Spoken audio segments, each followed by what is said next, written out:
This episode of the Billionaire Lifestyle Podcast is sponsored by Jamie's Designs, your one-stop shop for custom laser creations, gifts, and home decor. Looking for a special present for a loved one? Stop by Etsy at Jamie's Designs Shop, or visit us on Facebook or Instagram by following the link in the show description, or type at JAMIESDES on your device. We are making your laser dreams come true. Welcome to the Billionaire Lifestyle Podcast with your host, Emmett Muckles. Please visit iTunes, Stitcher, or emmettmuckles.com to listen to all the episodes for free.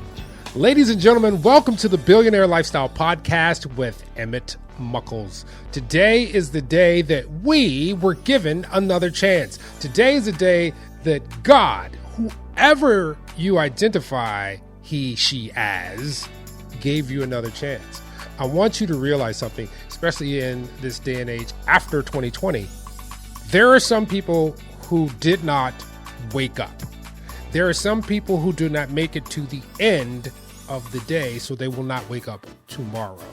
I really need you to understand that you are a billionaire, but you have some weaknesses because you're a spiritual being having a physical experience, and the physical part is what we are trying to deal with. Remember, you are a billionaire. 30 days after inception of your mom and dad, or however you were made, it could have been in a test tube. But 30 days after 2 became 4, 4 became 8, 8 became 16, at the 30-day mark, you were over 1 billion cells and you had not hit the planet. I need you to understand just how special you are, and you are made from the Creator. All the doctrine says, you too can do what I do, talking about those special deities. You just have to get back to your oneness. My message is done right now, so you know what we do now. We introduce our guests. Today, my guest, we're going to talk about crystal clear thinking, and we're just going to chop it up. And I got my man, Rico Racosky, here on the Billionaire Lifestyle Podcast. Rico, what's up, man? Great to meet you, Emmett. It's fabulous. I loved the introduction. God bless you, man. Thank you. Just God bless you from the heart. So you're a speaker, you're a pilot, you know, you're a man who's taken life and living it. And your signature talk is crystal clear thinking.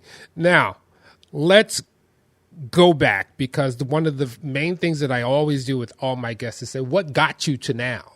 You know, it's not just you just landed on wherever you are. There's usually some things that you go through that say, oh, that's how I got here. So what's your story? Yeah, it's interesting that you use the word story. And, mine goes back to being one of those kids that was like a back of the room kind of kid.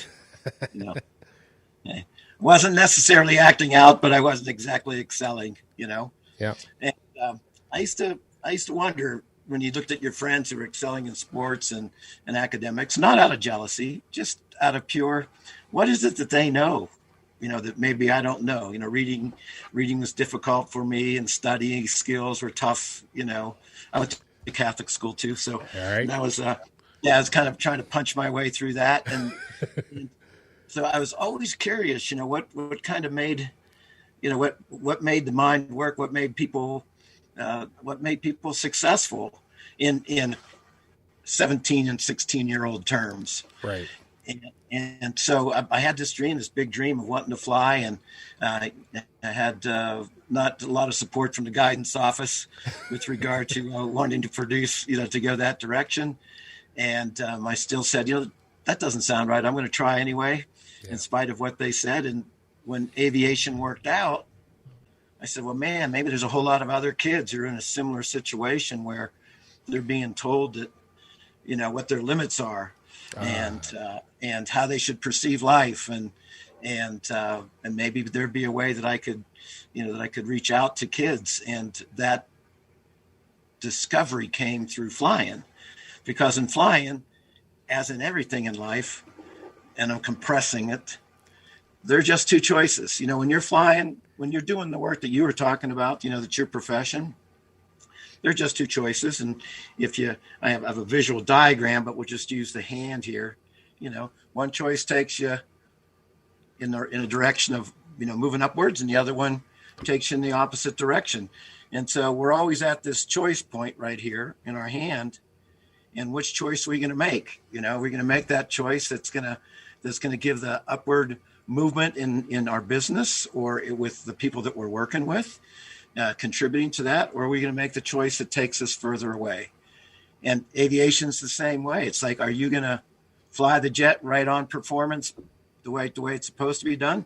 Or are you going to get sloppy? You're going to fly a little slow, you're going to fly a little fast.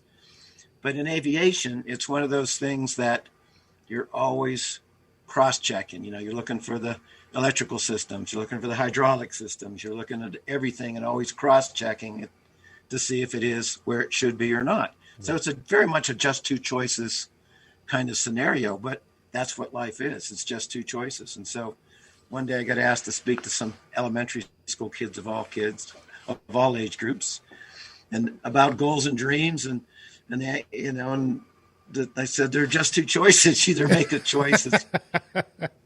You can't write it out for the kids, because the kids, in those early grades, and I've worked with suburban and rural and Native Americans and inner city, and like all those kids are all in that same mindset. It's like, give me a picture.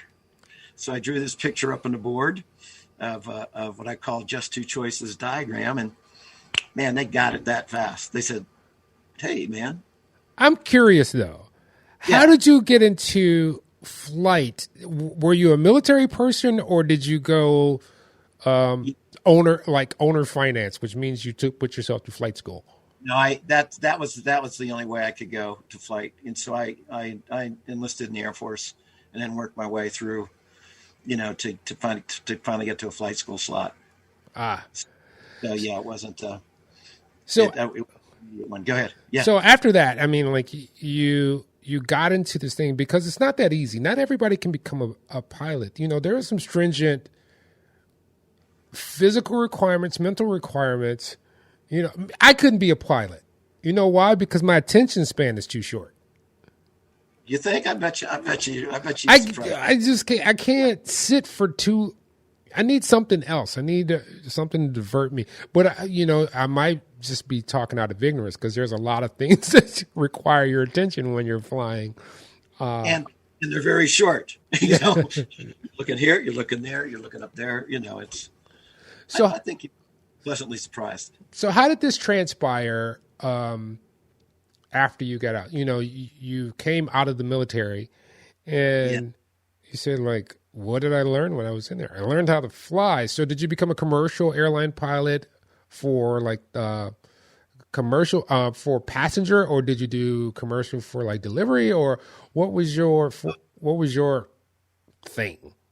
Well, the thing that got me, I was in a position at the time when I was in the military, and you have your commitments, and for flying, sometimes it's 6 or 8 years, I think mine was 6 at the time, for flight school being paid for. And I was getting at the end of that, and I was in a position where they put me into a management position, which I just, after I was in it, I just said, this isn't for me. And, the way the Air Force works, and, you fly for a certain amount of time, then they start to move you, through these different positions as you move up in rank, which means less flying. Yeah. So I wanted to keep flying, and I had this idea of working with kids actually before I had gotten asked to speak at the school. And I thought, man, that'd be kind of fun to work with kids and show them, what the possibilities are, and then how to reach that. And so when I was in that position of that management training kind of position, that's where I kind of went, if I go and I fly in the reserves, Air Force Reserves, Air National Guard, then I could perhaps pursue this dream of working with kids, still pay my bills, from flying, but still have the time off, because it seemed to me that I wouldn't have been able to work with the kids and had a full-time military career. And so that's kind of how it slid. I slid into it from there. And then after I had been, probably about 5 years flying in the reserves, I learned more about the airlines, and it turned out that I thought it'd be a pretty good gig. So I decided to apply and put my applications in everywhere I could. And there was only one company hiring at the time, and it was Southwest Airlines. And oh my God, they are my favorite. Well, I made it. I will not. If I can not fly anybody else, I will fly Southwest. And when I first started flying Southwest, I was like, this is, they don't give you a seat. But then I learned the game of Southwest. Yeah. You get there and you pay like a few bucks extra and you get right on the plane and you get the exit row seat and it's a wrap. And, I call it the self-esteem airline, because you have to be able to actually look at somebody and say, is somebody sitting there? So you don't say, oh, that's my seat. You come walking on and we make eye contact and go, hey, somebody's sitting there, and you go, no, come on. And you just plop down and you make new friends. And, it's kind of a self-esteem opener. It is beautiful. Anyway, I can talk about travel all day because I have a serious wanderlust. I am freaking out with COVID right now because usually I'm in like Europe around this time of the year, just hanging out with friends and family. But, one of the largest or most experienced fears in the world, other than flying, is public speaking. You tackled both. And you know what? I was nervous the whole way. Let's just say I was scared the whole time too. Even in flying, you just go, well, this is what I got to do today. And you climb in and you face what's the next objective. And I think that's how the speaking side of it came about too, which was you take that big gulp and yeah. And you step into it. But, I can't even imagine as, athletes or musicians or, or even yourself, maybe not for your, maybe you're just a natural with the podcast routine. No, this has been a journey that started maybe 15, 20 years ago, unbeknownst, like you said, there are choices. Just two. There's just two. And sometimes when you don't make a choice, it puts you on a path. But I kept saying yes to things. Oh, I'll try that. Sure. All I can do is fail. Yeah. Yeah. And if I fail, then I learned what I wasn't supposed to do. So then I can probably try it again. Maybe not right away, but some later time, I'll figure it out. Right. But one thing that I really understand is, especially when you're speaking, a lot of times the fear comes from because people don't know what to say and fear of judgment. But one of the biggest items for any person who is a public speaker is to have their thing, is to have their topic. So how did you come where crystal clear thinking is your inspiration, your divinity? Was it one day you were sitting back at an airport and you were like, that's what it is? No, that's, I love the way you ask. I love the way you ask the question and you look at it. Actually, it evolved. I think part of it evolved from just the logic and your, from the way you described before we came on air, you described your background a little bit. There's just a logic in what you do. Yeah.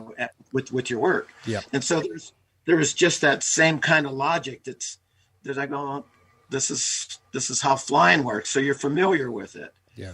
And then that was built upon something that happened several years earlier. I was working with some kids and I had no idea what to say. And I was put on the spot. And it was with kids that were, at the time, they called them, shop kids, the trades, kids working in the trades. Yeah. And So this teacher asked me to come in. I was still in the Air Force at the time, actually. She said, "Hey, can you come in and talk to the shop kids?" I said, "Sure. What do you want me to talk about?" She says, "Let's talk about dreams and goals. How do you do that?" And I said, "Well, I've never talked about dreams and goals like that, and this was before the elementary stuff." And but I said, "Sure." So I came in, and there's like 40 kids, and several of them like raised their hand and said, like, "Hey, like, just how do you do this?" It's just the way kids can be. They just go straight for it. And this has to do with wrapping your mind around an idea, the question you asked. So I went up to the board, and I said, "Look," I said, "you got a dream." And I wrote the word dream up there. Right. Then just to the right of it, I read it said, "And of course, to get there, you got to take some kind of action." So I wrote the word action. And I said, and then I went, and that's what becomes real. And I wrote the word reality, which seemed to be kind of weird. Yeah, for teenagers, yeah. So I wrote, but I looked at it, and I looked to my left like this. I went, huh. I put a plus sign between the word dreams and action. So dreams plus action equals reality. I said, this is it. I said, you got to take all your dreams, put a boatload of action into it. and that's what's going to become real. And then I started to say, so if you put certain actions that don't get you closer to what you want, the usual studying grades, not practicing, all that kind of stuff, then that's your reality, because that's what you plugged into the formula, Yeah. But if you put the other kind of effort into it, then that's your reality too. And then what evolved after that, then, Emmett, was that the elementary school kids were the ones who started asking more questions about dreams plus action equals reality. And I kept saying, there are just two choices. So it actually started with high school kids with this idea of dreams plus action equals reality. Then somebody asked me to come in and talk to elementary school kids. I shared that thought because it encompassed what your question was, but it just came to mind. It wasn't something I tried to figure out. Now, if somebody's trying to figure something out, my suggestion would be just come up with a fun acronym, like PILLAR, or something that's all your hot items. Don't make it too big, somewhere, around the 5-letter range, and make that into your mindset. And then you're always being able, and now you have a crystal clear thought of what, because you know the word, so you know what every letter stands for. And now you have a framework. And then just say, yeah, you're making me think back to this moment that I had. I had started DJing back in the late 90s or early 2000s. Yeah. And I was doing okay. And then I did a party of a demographic that was my peers. And nobody danced. As a matter of fact, they looked at me like I was an alien. And I failed miserably. I was embarrassed, actually. And I remember this on the ride home. I asked myself a question. And this is what most people don't do. They don't ask themselves a question. Why? Yeah. When they fail, they don't ask why. They just go, oh, I failed. Yeah. They don't ask themselves why. I'm getting to your crystal clear thinking. Because in that moment, right before I got to my house, and it said, in my head, I heard it. It says, because you played the music you like, you didn't play the music they like. Right. You need to find out who your audience. Basically, I found out that I need to always know who my audience is and what they want. Not what I think they want, but what they want, and know that. And right on. And what you did essentially is what comedians do. Comedians get all the stuff together. I think this will work. Yeah. Then they go and try it out and they go, that didn't work. But then I'm going to try it again. Well, that worked a little better. What did I do? Oh, I paused between that word. Right. So they got their inspiration, they got the feedback like you were doing. You're getting feedback. And this is what most people, they're so fearful of failing that they don't realize that the lesson is in the failure. Right. Well said. That's exactly it. And go ahead. No. I'm done. It's just that that really came into the forefront of my thought process as you were speaking. I reminisced back onto that scenario, and I've had other scenarios too, because like I said, it's been a process. Yeah. I was doing something else and I never knew that the two were related until I got to now. I mean, not now particularly, but in the last couple of years. DJing, you have to be in front of people. You have to be able to speak well, especially me as an African-American man, because I get judged right off. People judge you by how you look. People judge you by how you sound. So I took all that in consideration. And then it manifests in something different because I'm a trainer as well. Yeah.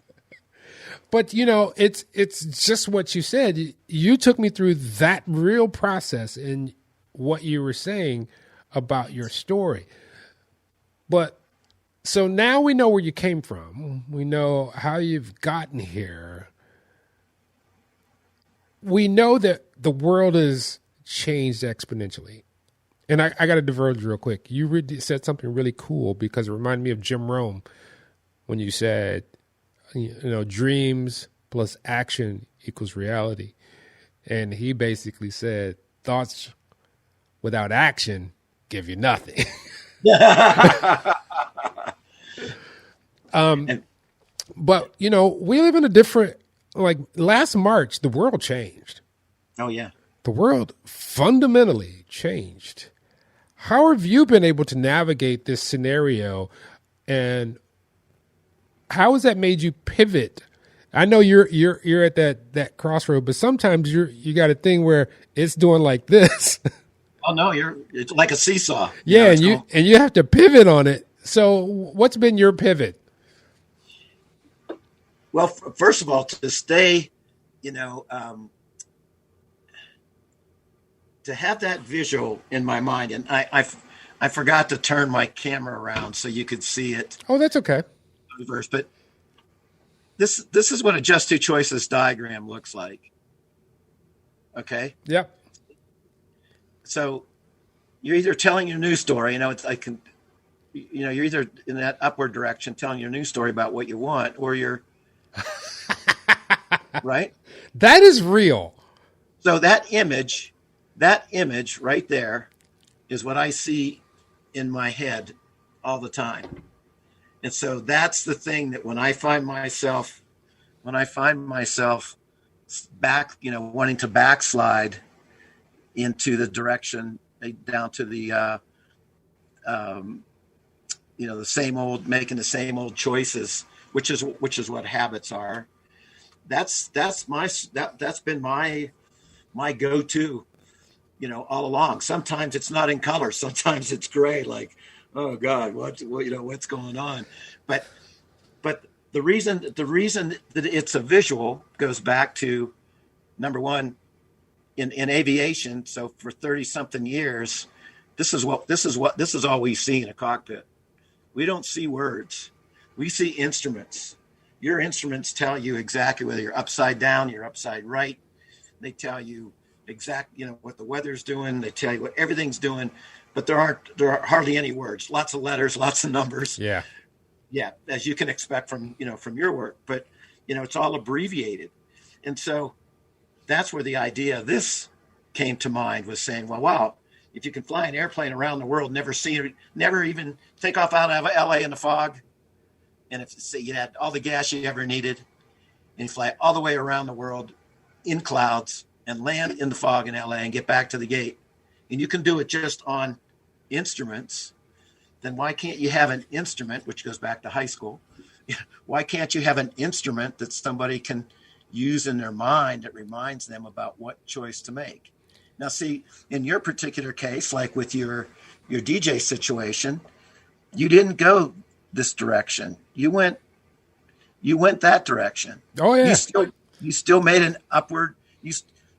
We're never not making choices. there is no, I'm not going to make a choice, because not making a choice is still a choice.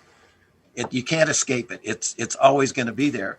And so this is what I use, and this is what I remember, in my mind's eye, in the most darkest times and in the best times.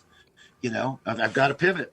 Obviously, this direction isn't going to make it work. I've got to meet new people. I've got to talk to new people about new ideas. Talking to you is an inspiration. Our conversation is very uplifting and very helpful.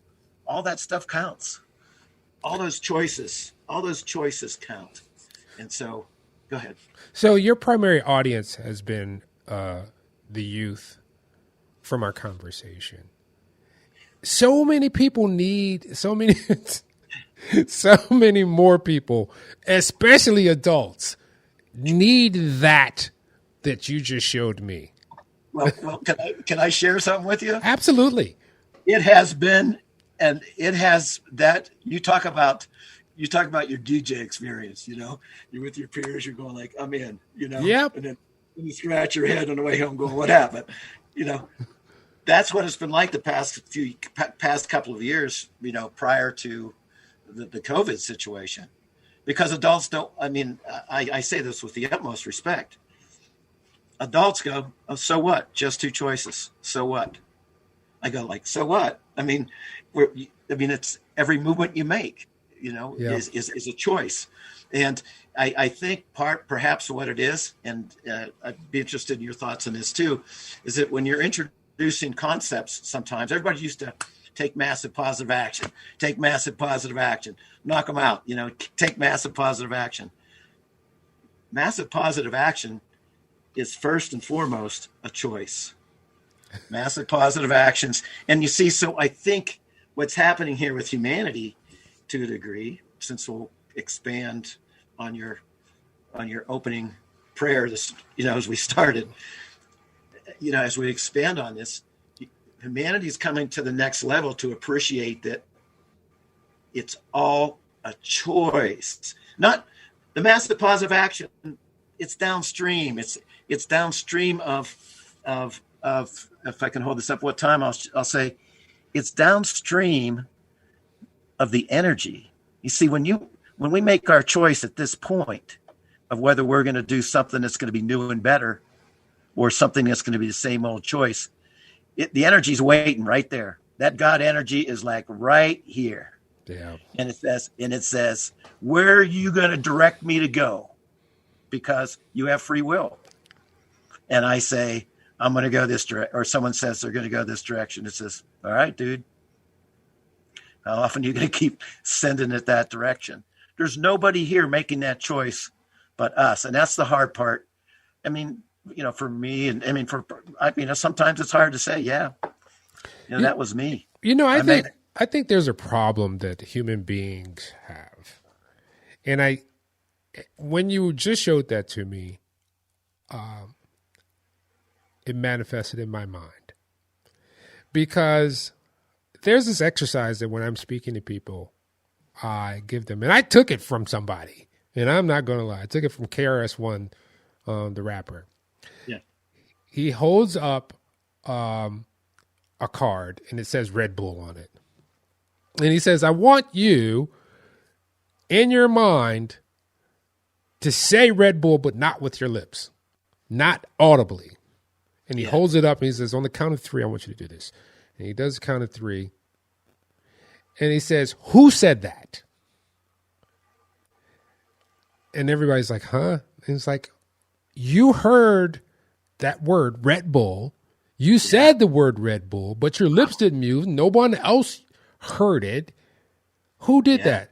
He's like, so we are so used to thinking about this construct of up, down, left, right, back and forth, gravity plus time, except we forget time a lot. Yeah. Because someone has programmed us to think that everything, that time is not in the equation, that it just happens like that. And we don't understand, like with the law of attraction, there's time in there. The law, and it works for and against you. it works for you in that things don't happen immediately. Because you ask for something, and if it happened to me, you might not be ready for it. Right.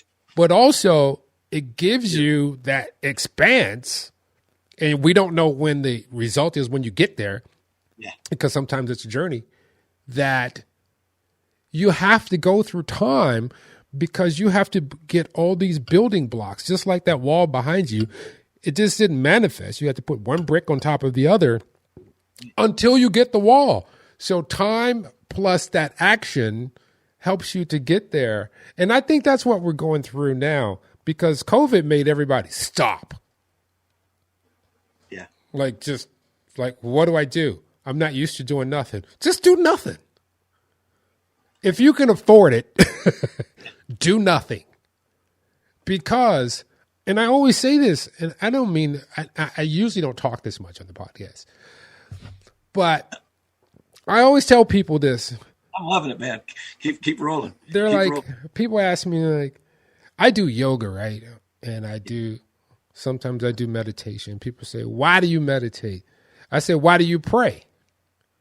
And like, so I can talk to God. Well, I meditate so God can talk to me. Because you can't hear unless you're silent. Right. And they're like, oh, really? I'm like, yeah. I'm like, you have 2 ears and 1 mouth. Use them in the proper ratio. You have the right to shut up sometimes. You're bringing up, I think, another very good point that parallels just 2 choices. You know, the simple is so obvious. I mean, and what you just said was so profound. You're absolutely right. You know, it's people say they're meditating. I think most people would think meditation is for me to, talk to the man upstairs. And no, it's really for you to get things out of the way so that, he can talk to you. But it's right there in front of you. And choice, to me, the power of choice is one of those things that we overlook it because it's the fabric of everything that we do. You chose to wear that shirt. Yes, you chose to. Yeah, I love it. I love it. You chose to smile. You chose to put your hand here. You chose to have your headsets on. There's nothing that's going on of what I'm seeing in any of the stuff for us that wasn't a choice. Yeah. And I think that's what this COVID thing is kind of doing. It's taken us to this next level. That's why I call it the choice revolution. It's a choice revolution. It's a revolution because now we know how much we own a choice. I had a. Can I continue with a thought here? Sure. This is for you. This is your show. No. Well, this. I had a chance. I had a chance to do for 2 years interview about 40 different celebrities, from NBA, and I'm trying to think of anybody. Tamika Catchings Bryant from from Indiana.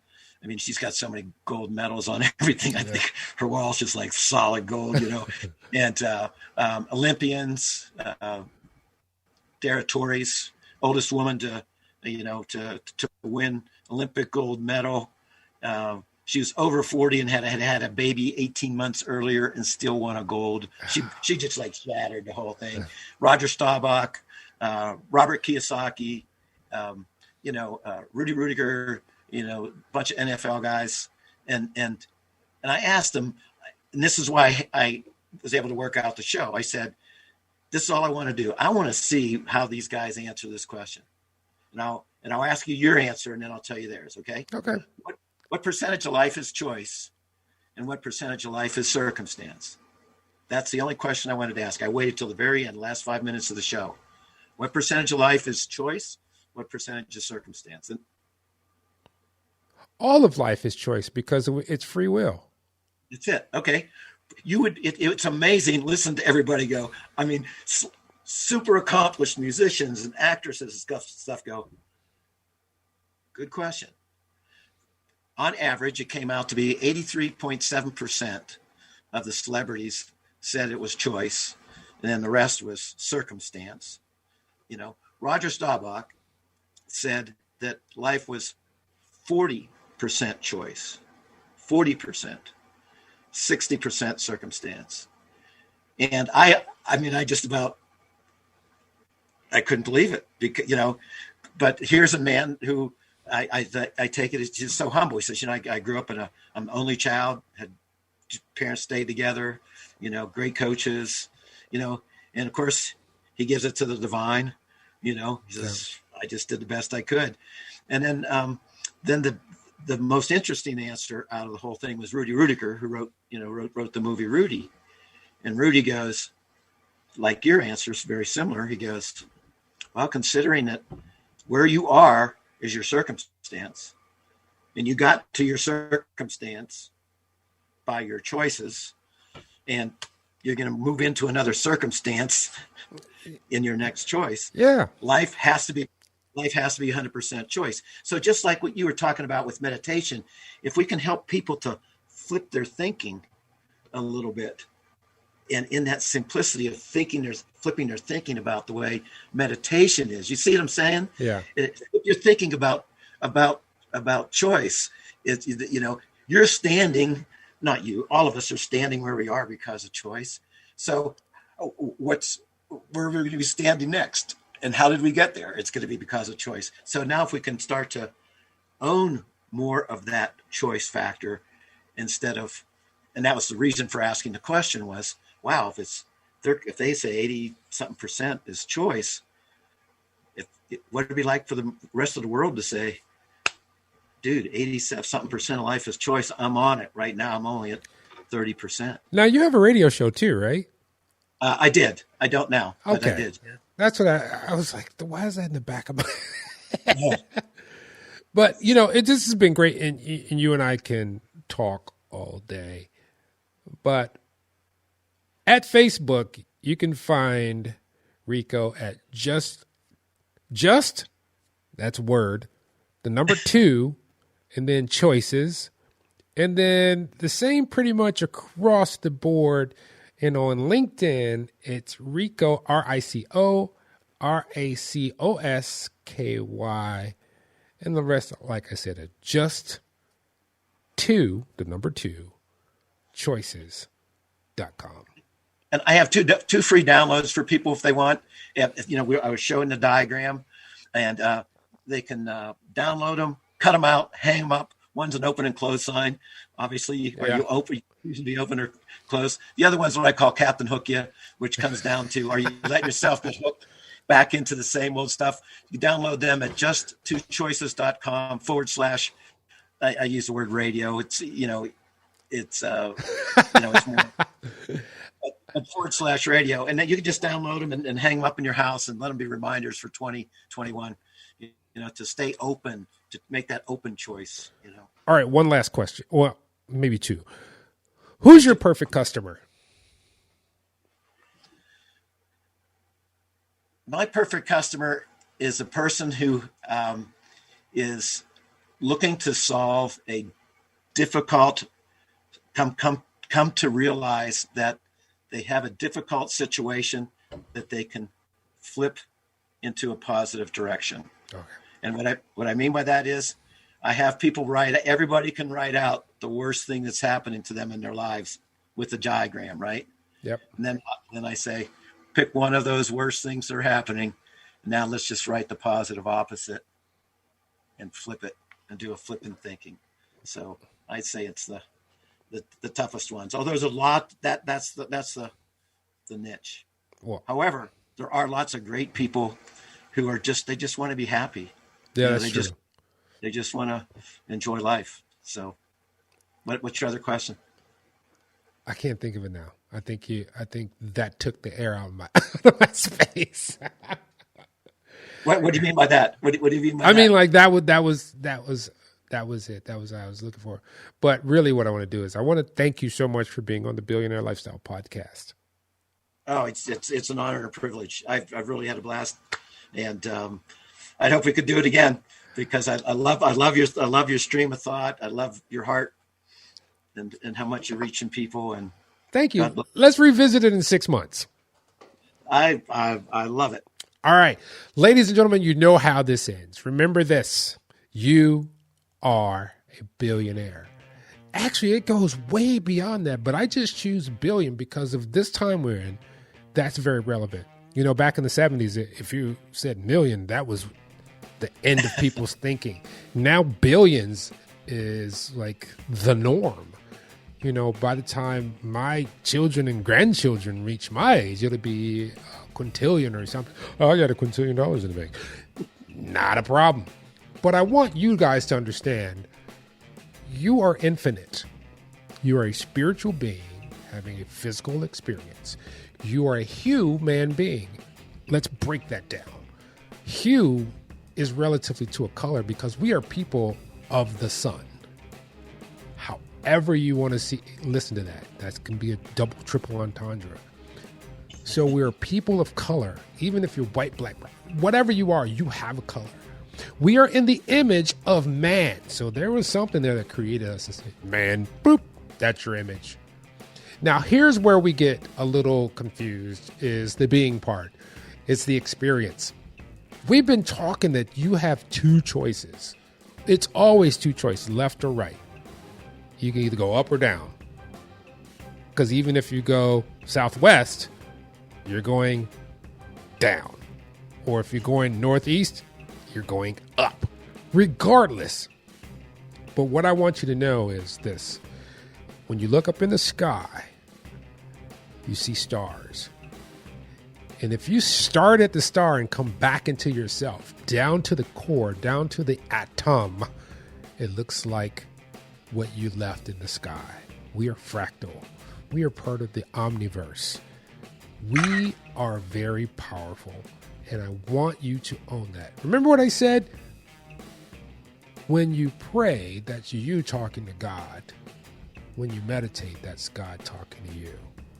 What I need you to do is love yourself. So when you get out the shower, drop your towel, be naked, be nude, walk up to the mirror, look at your jiggly arms, the moles, age spots, whatever you have. That's you because we can't make you. And I need you to get close to the mirror, look at your eye because it looks like a nebula in the sky. Once again, I'm going to space. As above, so below. And say I love you to that person in the mirror. And the next time you see someone with a nebula in their eye, like the one in the sky, like you experienced in the mirror, treat them with love, honor, and respect. Till next time, I love you all. Peace.